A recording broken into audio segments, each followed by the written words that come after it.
Welcome back folks to another Crimson Desert Guide video. Today we're gonna talk about camp management. That means getting Greymanes, getting resources, and then using those resources to make more money for the camp and then everything else in the game.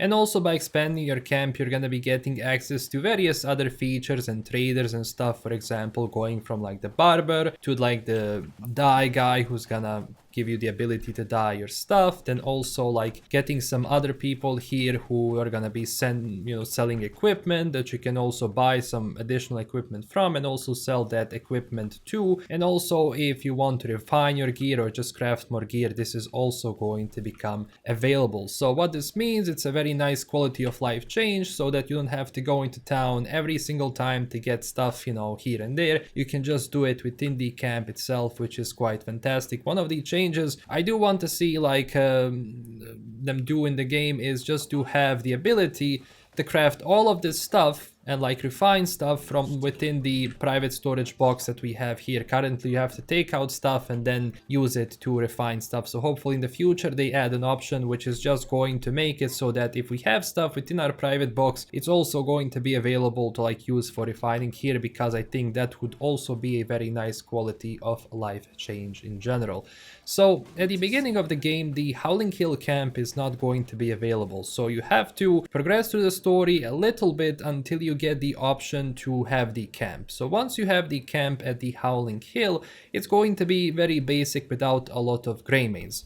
And one of the first Greymanes you're going to get is Marius. Now usually Marius is gonna be sitting over here and he's gonna be giving you quests to find more Greymanes. I suggest at the start to do as many of those missions as you can, because first off they go really fast, you just find more Greymanes, and that also means that you're gonna be using those Greymanes as a resource within the game itself, because we're gonna be sending them out on different missions so they can gather more resources for us. As we can see right here, we have one of the missions which ended and restarted, which means we got some of the stuff back for it, which I'm going to explain. So at the start of the game, one of the first people you're going to have available is Carl over here, who's going to be your provisioner. So if we do click on him, Need something packed. and we go to camp provisions, we're gonna be able to donate stuff. And obviously different stuff within the game is gonna be giving us different resources. For example, right here, we can see that we have 37 Greymanes at a disposal to send on different missions. Besides that, we have this here, which is going to be weapons and armor they're gonna be using for, let's say, if you send them out to attack something or just recapture a stronghold, etc, etc. Then we have stone, we have wood, we have general food provisions, and then we also have money right here. Also this number right here, which is like 52 of like the Greymane contribution points, you're gonna be using this later on to get more people from like different areas, which can also be used as workers. Even right now at the chapter where I am, it's not really something that I'm using too much because I have enough Greymanes at my disposal. So just so you know it. Also, very important thing to note, when you're donating resources, one of the oversights developers actually have included here is that you can donate some of this really good gear which you have. So my advice is to really save the game before providing anything so that you don't lose anything special, because if this shield is not equipped, it's going to be right here and I can donate these goods and there is no way of getting them back. So just save before you do that. So if you click right here, we have this flawless stone. This is going to be crafting and refinement material. This is going to go towards this stone number right here. And different resources and different materials, depending on their value, are gonna be increasing this number as well. So it's going to be more valuable to donate this than, for example, something else like a normal stone, which is going to have a lesser value. So different items, different values. Same when it comes to food. If I were to donate one tomato, it would be 8 of this food provisions, but if I were to donate like a cooked meal, it would be 20. So you have to kind of think about those things, but of course it's really not needed for you to donate like really good cooked food you have, because by the time you're actually playing the game, you're gonna have enough Greymanes to supply you enough food in general. This also does mean that every single time you get more Greymanes into your camp is that you do all of the requests and missions they have, including Yan missions, because, well, they're also going to sort of serve as a tutorial of what can you do and what can you not do within the game, and they're also going to unlock additional stuff which you can actually use. So once you have your camp set up, you're gonna be donating some starting resources to Carl. So that means providing some wood which you cut down, getting some stone, getting some iron, getting some copper, because we're gonna need those starting resources to even send out people on missions. And I'm going to show you why. So if we open up the map right here, and if we go, for example, to the factions over here, we can see like these things. So that means I already have people dispatched to certain missions around the area. And like a lot of these areas, if you see this symbol right here, it means it has to do something with fishing, for example, or this has to do something with, for example, mission here, wagon production, which you get to produce a wagon that you're gonna use for trading, which I'm also going to talk about. Now, also one very important thing, at the start of the game, you're also gonna be getting, just give me a sec, trading goods. So trading goods, every time you package them, is going to cost you money. At the start, you kind of need money. So one of the things you can do is pretty much keep this in your private storage, because you don't have the option to trade unlocked anyway. So you can just keep it in your storage and then, you know, donate it later. And on top of that, you can package some of the provisions you have, like food, timber, stone, and weapons, that we can also use for trading later. So very important to note when it comes to how much you actually lose. So if I, you know, package one of these like weapons, I'm also going to lose 1,000 of this, so I can just do it. You see, I lost 1,000, but at the same time, I gained packaged arms, which I can use to trade goods to different stuff, which I'm also going to explain, don't worry. If we go to the map, right here, and we go to factions, we can see I have some people already dispatched. And I'm also going to show you some of the mistakes so that you don't make those mistakes in general. Keep in mind, I was doing them here so I can see some of the values you get, etc, etc, because different comrades in this game are going to have different bonuses which are going to benefit you, because you want to get as many benefits you can so you can get more stuff back without spending more resources, because one of the most important thing here is to balance how many resources you spend and how many resources you get, so that in general every single day your number of all of these resources you have in your camp is going to go up. So if I click the hillside manor, and if I go to missions, which is kind of buggy sometimes, you'll see I have Sylvan and Pierce dispatched here for estate security. So you can see the mistake right here. Sylvan is really good because he's going to give us plus 40% on the escort mission rewards. And you can see in the skills, we get plus 40%. That means the total reward is going to go up. Also, you have conversion later, which you unlock as you get, you know, better like relationship with the houses and different relationship in Hernand and everywhere else, which is also going to go up. And also you're going to be getting certain bonuses for the amount of comrades you send on a certain mission. So we're going to cancel out this mission so we can do it again. So we click here, confirm, and then we go to estate security.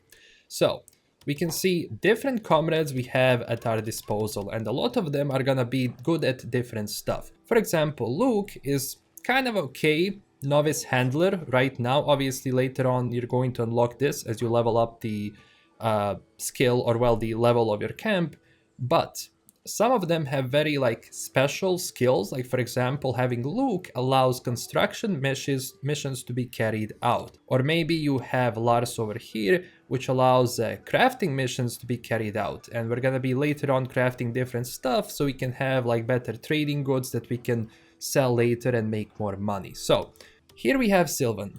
If I put him, that means our skills tab is gonna go up to 40%. That means this reward is gonna go up. But keep in mind, if I also send Ryan, this number is not gonna go up. So you don't want to waste two of these guys, which are really good at escort, into one mission. You're not going to benefit from it at all. So we might send out someone else, maybe for example Devon, who has like a very special skill for exploration missions to be carried out, but we don't need to do it right now. But he's very good at farming, so he's also not a very good option to send out, to do that stuff. But Aldrich, for example, allows construction missions to be carried out. I don't need any construction at this moment, and he's sort of not a really good farmer, so we can put him. So you can see this number stays 3.2k. But if I add additional Greymane, like for example this guy, we're going to get plus 20%, which is going to increase this total reward number. If I add another one, this reward is going to go up, but obviously I'm losing some very valuable people that I can send on handler missions to, like, handle cows, etc., because they're going to be giving us more food back. But every single time I send them out, every 17 hours, we're going to lose 100 food of the resource, but we're going to gain 3.6k of money, which means we're getting a lot more value back out of them, and we're not spending that much food. So I'm going to leave it at 3.2k because I need full staff for like fishing later on, which I'm also going to explain. So we're gonna we're gonna go click dispatch, confirm. We're gonna lose 100 food because they need food every single day they eat, and every single 16 or 17 hours we're going to get this reward back. The mission is going to restart and they're going to go back to their post. So that's one of the things. Now if we go here, this is the fishing dock, and we go to missions, we have freshwater fishing. That means we can also get some really nice additional fish within our private box every single day, which is going to be quite good. But we have Falstaff over here, which is very good at fishing, and currently I don't need any engineering missions to be carried out because, as I said, some missions, like for example this one, which is currently bugged in the Senyak Monastery, bugs out again, just love it. We need lift repair support. That means if you see this option, this gear, that means we need to have an engineer in order to even send people out. It needs 7 members to make this lift, but if we put all of these people without an engineer, we don't meet the skill requirements. But if we click on Falstaff, you see now we have the requirements, so now we can add more people, whatever, until we have 7, and then we can send him out. But again, this mission is currently bugged. So basically what this means is that you have to, again, as I said, balance out every single day how many different resources you're getting and how many different resources you're gonna be losing. Like right here in the War Spike Spearmaker, they're going to have a mission for us to make more weapons and armor. But the thing is, they're gonna be using some of those resources every single day. That means they're gonna be using maybe some iron, they're gonna be using some wood, they're gonna be using some bronze, because, well, they need that to even make these spears and to make these weapons. But I'm getting some really good rewards over here every single day, 1.3, and honestly they don't require that much, so I'm not gonna be spending too much food on them, or basically I'm not gonna be spending too many resources, because I'm also sourcing those resources which I need for these missions from other locations. So again, balancing this every single day. Again, if you have enough stone, you don't really have to send people to get more stone, because I have enough here, so I can just use them to have, send them out on different missions so I can get more weapons and armor, or I can get more food, or I can get more wood, or I can send them on like protection detail so I can get more money. So that's the general gist of it. And also, as you do those missions for Greymanes, as you progress that story, as your level here for faction goes up, you can also expand your camp. So if you go to the missions here, we can see that the Howling Hill camp, we can have the 4th expansion, which I saved for this video. So it's going to require a lot of resources that we have to spend, but keep in mind, this is only one-time spending because we can only upgrade this once. But it says here, skill requirements not met. We need a construction guy, so Luke is going to be dispatched and he's going to be the main construction guy, and then we can add additional ones until we reach the members of 10, and then we can actually start this and expand our camp further, which I'm not going to do now because, well, I'm gonna wait for like more money before I do this, because again, this costs 100k for the fourth expansion. But ultimately, every time you expand, that means more like buildings are gonna be added within the camp itself, and that means more Greymanes, that means more stuff and more people which we can use within the camp itself for different stuff, including like jewelry making, or maybe artists which are going to be making paintings that we can sell later on. Also, as you expand your camp, we're going to be getting some additional stuff. Like here, we're going to have a farm. And here, we can put different stuff, different seeds, from apples to like whatever. So we can use those things, like for example, get more tomatoes that we can just, you know, use for more cooking recipes and get better food that we can spend on ourselves so we can be better in combat. So we have to also worry about that. And also, when it comes to seeds, in Hernand, we have this guy who is the grocerer. He is going to also sell us ingredients and seeds. If you get this guy to a maximum like likeness level, he's gonna start selling us additional seeds. So that's very important if you just don't want to just, you know, put apples over here and oranges, and you want better stuff, which later on does include even like abyss cells, which you can, you know, get here and harvest and then use for yourself or sell. It's one of the ways of also making money, like for yourself, not just only for the camp, but you as a player. So don't worry, there is going to be a tutorial once you have this. And even this you have to build. So when it tells you like, okay, you have to build this, we're gonna click the here, we're gonna click the missions, and then we're gonna spend some resources to even build this area so we can use it. So we go talk to Camu, we're gonna go to shop, buy, we have the grape seed here, we're gonna buy one, and then we're gonna go here. For example, I have an empty slot, so I'm going to go into my inventory, I'm going to find this seed, and I'm going to plant it.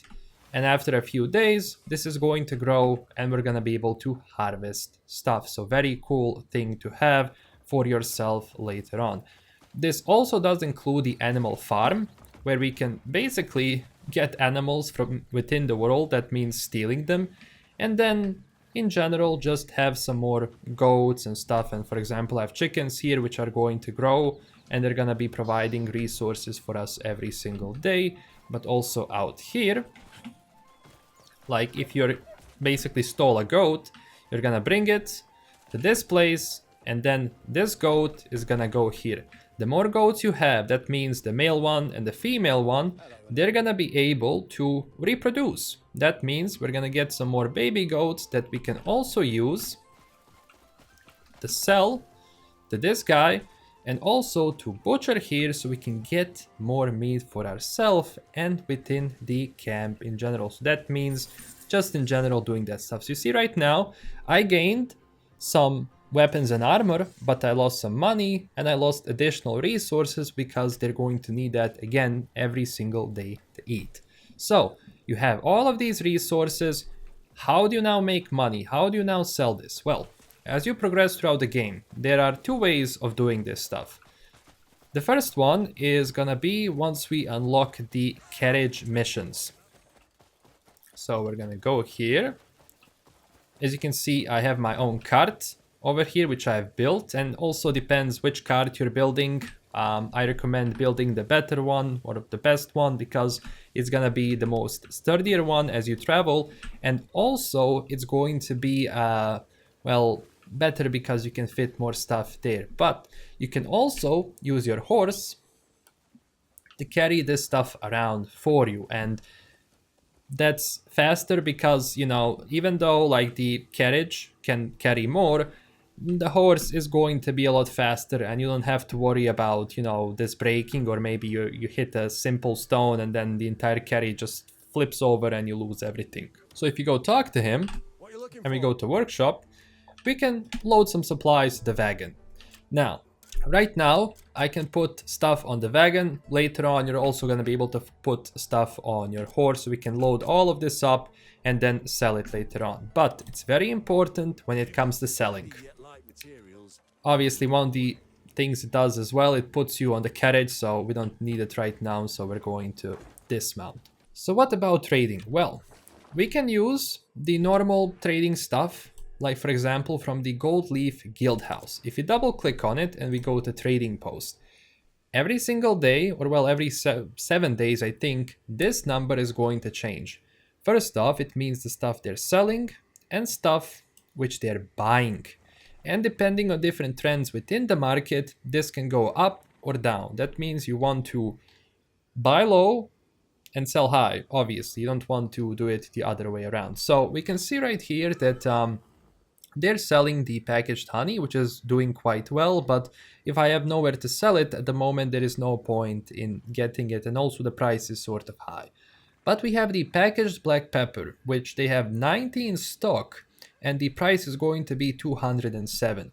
So what we want is we want to find another trading post, which is going to be right here, for example, in the golden trading post. So we double click it, we go to trading post. Now we see, okay, these guys are buying the packaged black pepper, and they're gonna be buying it for 238.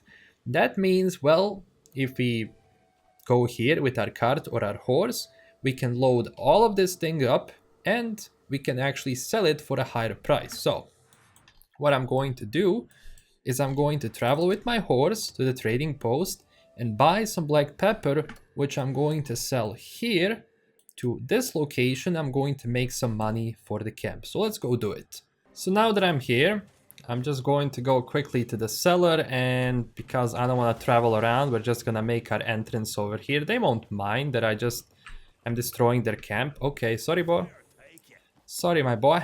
Now we're also gonna get our horse. I think my horse is also like loaded up with some stuff, or probably not, should be okay. Now we're gonna go talk to Agman over here, and we're going to go to the shop. So what we're going to do is we're going to look at black pepper. This is good, but we don't have a wagon cargo over here. We have the horse inventory. So what I'm gonna do is I'm gonna buy 90 of this, which is going to cost me 18,000 of my company, or well, my camp funds. So we're going to buy it. I loaded up my horse. Now, one of the things you have to do is also be careful. I don't know if you lose any of this gear if you just fast travel or if you just travel around. I haven't noticed. I think sometimes it's bugged, but I have obviously bought everything which they have, which we are now going to go and sell to this guy over here. So we're gonna travel here. Let's see if a number is gonna go down, because I think this is sometimes a bit glitched.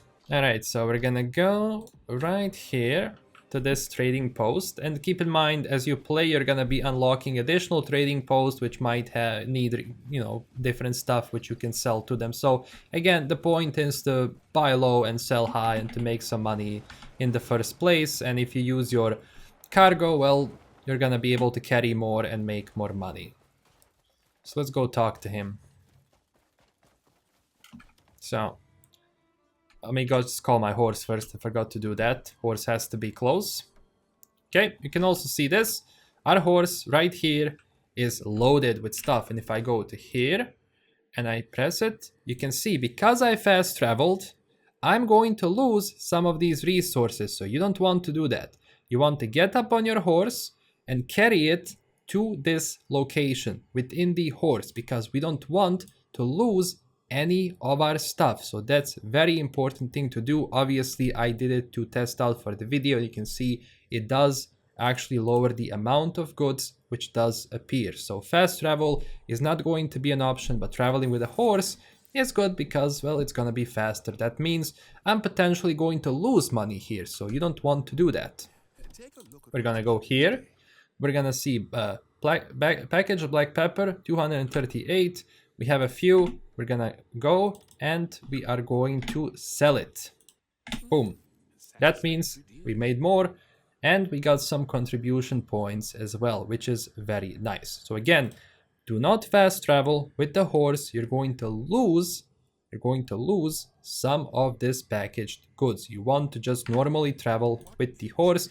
The only reason why I didn't do it is to show you that you actually do lose gear, or well, packaged goods, and you know, it's kind of faster for the video. So you have to ride with a horse to this location. So that's one of the ways of doing it. Now the second thing, when it comes to trading, is right here in Hernand, and a lot of people were asking about the Royal Trading Post. They're going to be a bit different because they're going to be buying stuff. So how do we know what they're buying? We're going to double click this. We're going to go to Royal Trading. So they say they want red ginseng that we can provide to them. So I'm going to see if I do have any red ginseng within my camp. And we're going to load up the ginseng Wagons are my speciality. onto the wagon. So let's see, I have 5, which is quite good, to be honest, because we can make some good money with it. So they're buying red ginseng for today, and that's what we're going to go and take it to them. So now we're going to take the wagon towards the Hernand, towards that trader. Obviously, I'm going to skip the video when I reach him. One of the tip I can sort of give you when it comes to just, you know, riding this is you can go to first person, and it's going to be sort of easier to drive this thing because you're going to see where the horses go. But again, I don't know, like they have to work on like this mechanic, because every single rock that I encounter in this game almost flips my entire cart over, and it's really not that enjoyable. So yeah, I'm going the right direction. You see, I almost flipped. I don't want that to happen. Wow, okay, that's a problem. But we're going to go to the Hernand Trading Post. And now we're actually approaching the Royal Trading Post, which is going to be right here on the entrance. And we're going to deliver the goods. Move, people, just move, move, move, move, move, move, move. So we're gonna get our carriage over here. And you're going to get this cutscene. Someone's here. Ah, you've come with the trade goods. Go about your business. Move along. I see you've brought something for the Lord. Very good. Your contribution to the estate will not go unnoticed. You'll find more doors opening for you here. In the end, your success is our success. I'll see the goods are delivered. You're welcome to return with more. That's fantastic. Now we made some money for the camp itself with each one of the ginseng that we sold. So again, I think every single day, as far as I was able to see, this is going to, like, they're going to require different stuff, and the limit is obviously going to be like 180, as I said. So you can make a lot of money for the camp if you have obviously enough of the, you know, of the item which they need. So that's pretty much it. That's the basics of camp management. Again, balancing everything up here when it comes to like, you know, the resources you get, and at the same time, you know, just trading the goods between these things on your horse or maybe on your wagon if you're gonna be, you know, want to do that. It's a very nice feature you can do. Like, just again, keep a lookout for these prices and see like how much you're gonna be paying for it and how much you're gonna be selling for it. And that's pretty much it when it comes to that. So thank you for watching. If you enjoyed this video, don't forget to click that like and subscribe button for more. Also, if you have any additional questions, you can drop them down below in the comments. And yeah, that's it. Huge thanks to my Patreon supporters, and I will see you guys very soon with a new video. Bye bye.